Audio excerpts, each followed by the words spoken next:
కామారెడ్డి జిల్లా దోమకొండలో జరిగిన సంఘటన. 10 గుంటల భూమి అమ్మితే 1 ఎకరం 7 గుంటల భూమిని బైండ్ల సుదర్శన్ పేరున చేయించుకున్నాడని కాజాపూర్ గ్రామానికి చెందిన బొమ్మల నితీష్ ఆవేదన వ్యక్తం చేశారు. ఈ సంఘటన చాలా ఆలస్యంగా వెలుగులోకి వచ్చిందని కామారెడ్డి జిల్లా బెక్కనూరు మండలం కాజాపూర్ గ్రామానికి చెందిన బొమ్మల నితీష్ మీడియాతో మాట్లాడుతూ 2015 సంవత్సరంలో సర్వే నెంబర్ 445లో మా నాన్నమ్మ బొమ్మల లక్ష్మి పేరు పైన 1 ఎకరం 7 గుంటల భూమి ఉండేదని, మా యొక్క అవసరానికి మా గ్రామానికి చెందిన బైండ్ల సుదర్శన్కు 10 గుంటల భూమి మాత్రమే మా నాన్న కలిసి అమ్మడం జరిగిందని, కానీ బైండ్ల సుదర్శన్ నానమ్మ లక్ష్మి మా నాన్న ఎల్లయ్యకు తెలియకుండా మొత్తం భూమిని అతని పేరు పైన చేయించుకున్నాడని ఆవేదన వ్యక్తం చేశారు.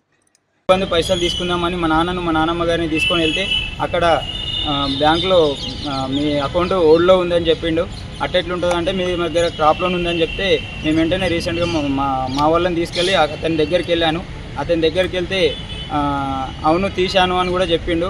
అటెట్లా తీస్తారు, నా పేరు మీద మీకెట్ ఇచ్చారంటే మీ వాళ్ళ సంతకాలు పెట్టి తీసాము, నాకు అప్పు ఉన్నారు కదా అని చెప్పిండు. మేము 80,000 తీసుకుంటే ఇప్పుడు సుమారు మా అప్పు మొత్తము అన్ని బ్యాంకులలో 6,43,000 చిల్లర క్రాప్ లోన్ తీసిండు. అది మేము అడిగితే చేసిస్తా, కొత్త మేనేజర్ వచ్చిండు, పాత మేనేజర్ ఉంటే సహకరిస్తుండే, నేను మేనేజర్తో మాట్లాడి చేపిస్తా అని చెప్పిండు. నేను మధ్యలో 2-3 సార్లు అడిగితే చేపిస్తా అన్నాడు. మొన్న రీసెంట్గా ఈ గొడవ నేను ఇది తెలియకముందు తెలిసినాక అడిగితే చేపిస్తా అని చెప్పిండు. చెప్పినాక లాస్ట్ సారి పోయి అడిగి మరి ఏం చేపిస్తారా లేదా ఇది మన ఒక లోన్లు అని అడిగితే నాకెందుకు అడుగుతున్నావు, అప్పుడు నాకు అప్పున్నావు కాబట్టి నేను తీసుకున్న బ్యాంకుల నుంచి తీసుకొని నేను అప్పు నా దాంట్లో మాఫీ చేసుకున్నా అని చెప్పిండు. నా దగ్గర మా అక్క పెళ్ళికి 80,000 2014లో 80,000 రూపాయలు తీసుకున్నాము. 80,000 తీసుకుంటే అలాగే ఆయన దగ్గర ట్రాక్టర్ ఉండే, ఆ ట్రాక్టరు మా పొలం దున్నిన దానికి ఆ కిరాయిలు మేము ఆల్రెడీ ఆయనకు పైసలు కట్టేసినాక కూడా ఆయనకు అప్పు ఉందని మేము కట్టేసిన పైసలు కాకుండా కూడా చెరుకు కొట్టినప్పుడు కూడా చెరుకు ఆయన పేరు మీదనే పెట్టినాము. బెల్లం వండినప్పుడు కూడా బెల్లం పైసలు కూడా ఆయన అకౌంట్లకే ఇచ్చేసినాము. అయినా మేము మళ్ళీ కట్టేది ఉంది, మేము ఇంకా అప్పే ఉన్నాం అనుకుంటా మా వాళ్ళని చూసి తెలియని వాళ్ళని చూసి వాళ్ళ దగ్గరకించి ఈ క్రాప్ లోన్లు అన్నీ కాజేశాడు. ఆ రోజు కూడా ల్యాండ్ అమ్మిన రోజు కూడా మా ఊరికి సంబంధించిన కాచాపూర్కి సంబంధించిన కొందరు పెద్దలు వచ్చి గొలుసు బట్టి 10 గుంటల జాగా గొలుసు పట్టిరు. అక్కడికే 10 గుంటల జాగా అని చెప్పేసి అక్కడనే అయిపోయింది. 10 గుంటలకు అని చెప్పేసి ఇంటికి వచ్చేసినాక అదే 48,000 చిల్లర 44,000 చిల్లర 10 గుంటలకు 44,000 చిల్లర వచ్చింది. సో దానికి మళ్ళీ అవసరానికి అమ్ముకున్నారని ఆ పెద్ద మనుషులు చెప్తే 50,000 రూపాయలు ఇచ్చిండు. ఎక్స్ట్రా ఆ 4,000 రూపాయలు ఎక్స్ట్రా ఇచ్చి 50,000 రూపాయలు ఇచ్చిండు. ఆ 50,000కు ఆయన మా వాళ్ళని తెలియని వాళ్ళని చూసి కాగితాలు రాపించుకొని సంతకాలు పెట్టించుకొని 1,35,125 రూపాయలు ఇచ్చినట్టు రాపించుకుండు. ఆ కాగితాలలో మా వాళ్ళ సంతకాలు పెట్టించుకుండు. దీనికి మన ఎంఆర్ఓ సార్ దగ్గర కూడా కంప్లైంట్ కోసం పోయాను, అక్కడ కూడా ఇచ్చాను. మన ఎస్పీ మేడం దగ్గర కూడా పోయాను. మా ఊరికి సంబంధించిన పెద్దవాళ్ళు ఆ రోజు గొలుసు పట్టిన పెద్ద మనుషులను కూడా అడిగాను.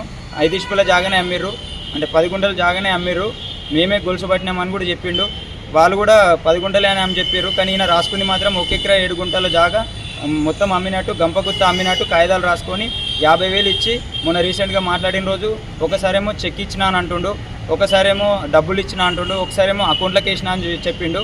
దానికి నేను ఈ స్టేట్మెంట్ మొత్తం చెక్ చేసిన, వాళ్ళ అబ్బాయి ముందటనే చెక్ చేసిన. నేను వాళ్ళ 10 మంది ఉన్నారు, 10 మంది ఉన్నప్పుడు 10 మంది ముందట వాళ్ళ అబ్బాయి ముందటనే చెక్ చేస్తే బ్యాంక్ ట్రాన్స్ఫర్ లేదు, చెక్ ఇచ్చినాను అన్నాడు. చెక్ ఇస్తే నేను ఒకవేళ డ్రా చేసుకుంటే నీ అకౌంట్లో స్టేట్మెంట్లో దొరుకుతుంది కదా, స్టేట్మెంట్ తీసుకురమ్మని కూడా చెప్పాను, లేకుంటే చెక్ తీసుకురమ్మని చెప్పాను. ఒకసారి ఏమో అమౌంట్ ఇచ్చిన అంటుండు. అప్పటిదప్పుడే 3 మాటలు మాట్లాడి మమ్మల్ని ఇబ్బంది పెట్టడానికి, వాస్తవానికి 445 సర్వే నంబర్లో 10 గుంటల జాగా అమ్మింది వాస్తవమే, కానీ ఆయన 1 ఎకరా 7 గుంటలు చేసుకున్నాడు. దానికోసము అడిగితే ఏం చేసుకుంటావో చేసుకోపో, నా దగ్గర రిజిస్ట్రేషన్ అయింది ఉంది ఆల్రెడీ, నాకు ఆల్రెడీ డాక్యుమెంట్స్ కూడా వచ్చినాయి, ఏం చేసుకుంటావో చేసుకోపో అనుకుంటా నన్ను బెదిరించడం కూడా జరిగింది. దానికి నువ్వు ఎక్కడికి వెళ్ళినా ఏం చేసుకున్నా నాకు అనవసరం, నా దగ్గర ప్యూర్ డాక్యుమెంట్స్ ఉన్నాయి, రిజిస్ట్రేషన్ అయిన డాక్యుమెంట్స్ ఉన్నాయని అక్కడ అందరి ముందట చెప్పడం జరిగింది. మా అక్క పెళ్ళికి మేము అప్పు తెచ్చుకున్న 80,000 మేము మొత్తం పూర్తిగా కట్టినాక అప్పుడు మా పట్ట పాస్బుక్లు మాకు ఇవ్వడం జరిగింది. ఇచ్చినాకనే మాకు తెలిసింది ఈ యొక్క మాకు ల్యాండ్ తక్కువ వచ్చిందని. దానికి మాకు మా అప్పు తీరినాక పట్టా పాస్బుక్లు మాకు ఇవ్వడం జరిగింది. ఇచ్చినాక మాకు ఇట్లనే రైతు బంధు పైసలు కానీ పోతే అక్కడ మీకు క్రాప్ లోన్ ఉందని అంటే ఎక్కడ అని వాళ్ళ ఇంటి దగ్గరికి పోతే వాళ్ళ ఇంటి దగ్గర కూడా అడిగినా, చెప్పిండు బ్యాంక్ మేనేజర్తో మాట్లాడతానాక నేను ఒకసారి ఇట్లనే వెళ్ళి ఆడ మీ సేవలో ఆన్లైన్లో ల్యాండ్ చెక్ చేసుకుందామని 1B ఫామ్ తీస్తే ఆ ఒకే క్రేడ్ గుంటల జాగా మొత్తమే లేకుండా అయిపోయింది. మొత్తం చెక్ చేస్తే ఈసీ ఇట్లా తీస్తే ఆయన పేరు మీద బైండ్ల సుదర్శన్ అనే వ్యక్తి మీద ల్యాండ్ చూపిస్తుంది ఒకే క్రేడ్ గుంటలు.